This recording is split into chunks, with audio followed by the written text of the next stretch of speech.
ჩვენ არ ვაპირებთ ამ არჩევნებში არჩევნებად წოდებულ ცირკში მონაწილეობის მიღებას. მაშინ, როდესაც ჩვენ ვთხოვთ ჩვენს პარტნიორებს, რომ დაასანქციონեն ეს ადამიანები, თუ დასანქცირებელი არიან, მაშინ ჩვენ ვისთან შევდივართ, ხო? მონაწილეობაში არჩევნებთან. ყველანაირი რესურსი ამოიწურა ამ მხრივ, იმიტომ რომ ივანიშვილმა გვითხრა, რომ არჩევნები გაუქმებულია ფაქტობრივად.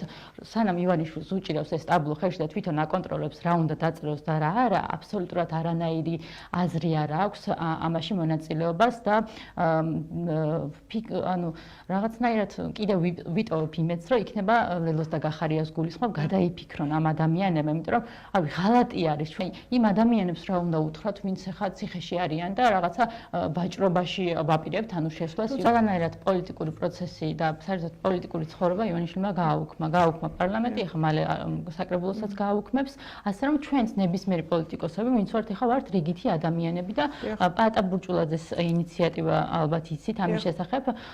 ჩვენი პარტიის პოლიტსაბჭოს თავმჯდომარე ლევან ხაბეიშვილი ძალიან ხშირად გადაადგილება მასთან ერთად და ფაქტობრივად ყოველდღიურ რეჟიმში ხვდებიან ადამიანებს, დადიან რეგიონებში, დადიან თბილისის რაიონებში და პაატა ბურჭულაძის იდეა არის, რომ 4 ოქტომბერს ამ რაღაცა სპექტაკლი არჩევნები რო დაარქვა ივანიშვილმა ამის პარალელურად შეიკრიბოს ის ადამიანები, ვინც ბოიკოტს უცხადებს ამ რეჟიმს, ვინც ვაპირებთ ბრძოლას ბოლომდე და ეს ეროვნული მოძრაობა აუცილებლად უნდა შეიკრიბოს 4 ოქტომბერს და იქ მე რა იქნება და როგორ იქნება ეს უკვე დროის ფაქტორის საკითხია.